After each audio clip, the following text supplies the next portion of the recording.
Hello students, today we will discuss algebraic numbers and algebraic integers and some results and theorems based on algebraic numbers and integers. Let us see definition of algebraic number. Algebraic number, a number alpha belongs to Z, is called an algebraic number if there exists a polynomial fx such that the coefficients a0, an minus 1 up to so on a0 or not all 0 are in Q and f at alpha equals to 0. Similarly, algebraic integers definition is if alpha is a root of a monic polynomial with coefficients in Z. In algebraic integers, the polynomial's coefficients are from Z. Then we can say that alpha is an algebraic integer. Clearly, we all know all algebraic integers are algebraic numbers, but converse is not true. So let's consider an example. We will show that root 2 by 3 is an algebraic number but not an algebraic integer. It is an algebraic number but not an algebraic integer. So consider the polynomial f at x equals to 9x square minus 2 which belongs to q of x. So clearly f at root 2 by 3 equals to 0. So this implies root 2 by 3 is an algebraic number. Now let us assume that root 2 by 3 is an algebraic integer. Now we have to prove that it is not an algebraic integer. So we will reach to a contradiction. So then since this is an algebraic integer, so there exists a monic polynomial in Zx because we have to prove it algebraic integer. Say g of x is that polynomials, so which has alpha equals to 2 by 3 as a root. So g of alpha equals to 0. So taking 3 raised to the power n as LCM, so we get this root 2 raised to the power n plus bn minus 1, this expression. So here if I is odd, then root 2 raised to the power I is not an integer, because if we take root 2 raised to the power 1, it's root 2. If we take root 2 raised to the power 2, it's become 2 root 2. So hence this will never be an integer if I is odd. So we can separate this equation into two smaller equations. Sigma bi root 2 raised to the power I and 3 raised to the power n minus I equals to 0 if I is odd, and sigma bi to root 2 raised to the power I 3 raised to the power n minus I if I is even. So since 3 divides 0, so each of the sum this and this must be divisible by 3. So in particular, because each segment containing bi where I not equals to n has a factor of 3, each segment has a factor of 3, so 3 divides the segments containing bn equals to 1. So this tells us that 3 divides 2 raised to the power n minus 1 by 2 if n is odd, and 3 divides 2 raised to the power n by 2 if n is even. So in either case this is false, and hence we can conclude that root 2 by 3 is not an algebraic integer, hence the proof. Let's come to next theorem. Here alpha is an algebraic numbers, so there exists a unique polynomial px in qx. It is unique polynomial which is what monic, reducible, and of smallest degree such that p alpha equals to 0. Furthermore, if fx belongs to qx and f alpha 0, then we can say px divides fx. So let us prove this. So consider the set of all polynomials in qx for which alpha is a root, and pick one of the smallest degree, say px. From that set we will pick the polynomial having smallest degree, say px. So if px is not reducible, then it can be written as a product of two lower degree polynomials in qx, say ax into bx, where ax bx belongs to q of x. However, p alpha equals to 0 implies a alpha into b alpha equals to 0, and since q is an integral domain, so either a alpha 0 or b alpha 0, but this contradicts the minimality of px because px is minimal polynomial. So Px must be irreducible. So suppose that there are two polynomials Px and Qx. By division algorithm, this is a definition of this division algorithm. P of x equals to ax into qx plus r of x, where ax rx belongs to qx and degree of rx is 0 or degree of rx is less than degree of qx. This is just a definition of division algorithm. But p alpha is 0, so this implies a alpha q alpha plus r alpha equals to 0 and q alpha equals to 0. So this implies from here we get r alpha equals to 0 because px and qx are smallest degree polynomial with alpha as root, r equals to 0, so px becomes qx into ax and ax belongs to q star set of non-zero elements of q.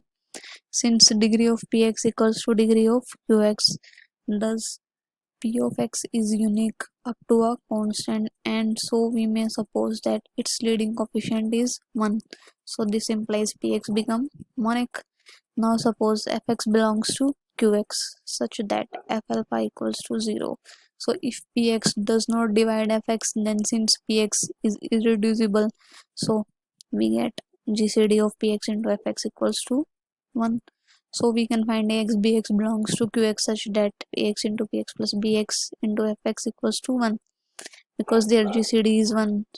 That's why we can write this. So now, however, putting x equals to alpha, here let us put x equals to alpha, so we get contradictions because p alpha is 0 and f alpha is 0 and 0 equals to 1 is contradiction. Thus px divides fx. So the degree of px is called the degree of alpha and is denoted by degree alpha. Px is called the minimal polynomial of alpha, hence the proof. Let us come to next example. I hope it's all clear. Let us show that the set of algebraic numbers is countable and hence the set of transcendental number is uncountable. So let's all polynomial in Qx have a finite number of roots. The set of rational numbers Q is countable, as we all know that, and so the set Qx is also countable. The set of algebraic number is the set of all roots of a countable number of polynomials such that each with a finite number of roots. Here it is finite number of roots, and set of algebraic numbers becomes countable because q is countable. We get qx is also countable, or set of algebraic numbers is the set that contains all roots of a countable number of polynomials with finite number of roots. Hence this, since algebraic numbers and transcendental number partition the set of complex numbers, which is, and we all know that set of complex number is uncountable, so it follows that set of transcendental number is uncountable. Next example, find the minimal polynomial of root n where n is a square-free integer. Here n is a square-free integer. Solution: if n is 1, the minimal polynomial becomes x minus 1. So if n not equals to 1, then x square minus n is irreducible and has root n as a root. Thus the minimal polynomial is either we get linear or quadratic. If it is linear, we obtain that root n is rational, a contradiction. Thus x square minus n is the minimal polynomial of root n when n not equals to 1. Next, find the minimal polynomial of root 2 by 3. It is x square minus 2 by 9 equals to 0. Since root 2 by 3 is a root and root 2 by 3 is not rational. Now let us come to our next theorem, Liouville's theorem and its generalizations. let us first do Liouville theorems. It states that given alpha, a algebraic number of degree n not equals to 1, there is a constant c equals to c of alpha such that for all rational numbers p by q such that GCD of PQ equals to 1 and Q greater than 0, the inequality mod alpha minus P by Q greater than C of alpha upon Q raised to the power n holds. We will prove that this inequality holds. Given that alpha is a real algebraic number, so there exists a minimal polynomial f say fx such that f alpha becomes 0. So let fx be this polynomial which belongs to q of x, that is an, all ai's are from q, and here an equals to 1. Then since alpha algebraic real algebraic with degree n not equals to 1, so degree of fx must be greater than equals to 2. So let p by q be any rational number such that p by GCD of p and q is 1. Then we can write mod f alpha minus f at p by q equals to 0 minus f at p by q, because f is the minimal.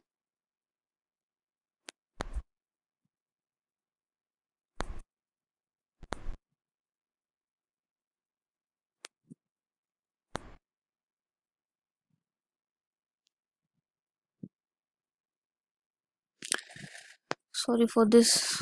Let p by bq be any rational such that GCD of p and q equals to 1.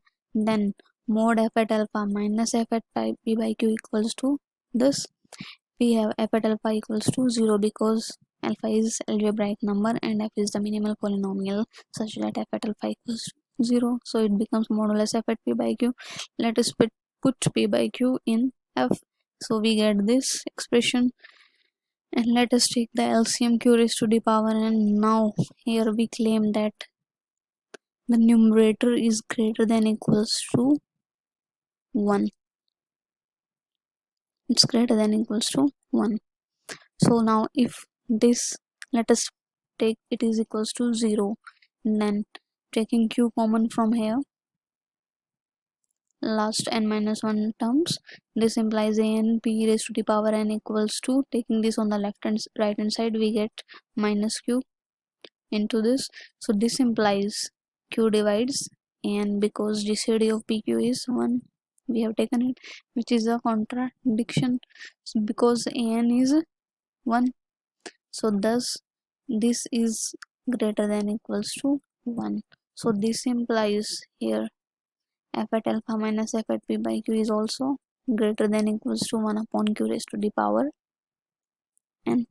So now we may suppose modulus alpha minus p by q less than 1, or otherwise modulus alpha minus p by q greater than equals to 1 greater than equals 1 by q raised to power n. Now by mean value theorem we all know that f at alpha minus f at p by q equals to alpha minus p by q f dash z, where z belongs to a set of real numbers such that modulus z minus alpha lies between 0 and 1. Let m be the maximum of f dash z. So substituting gives us 1 from here, 1 upon q raised to the power n greater than equals to f at alpha minus f at p by q, which is equals to alpha minus p by q f dash z. This is less than equals to m modulus alpha minus p by q. So this implies this is greater than equals to 1 upon q raised to the power n, and modulus alpha minus p by q greater than equals to 1 upon m. Let us take 1 upon m equals to c raised to the power alpha, where c alpha is minimum of 1 upon m and 1. Hence the proof. So if you have any doubts, you can contact me anytime in any on any platform, WhatsApp, Google Classroom, you can on phone calls. So I hope you get all of this examples, definitions and theorems. So all the best and study well.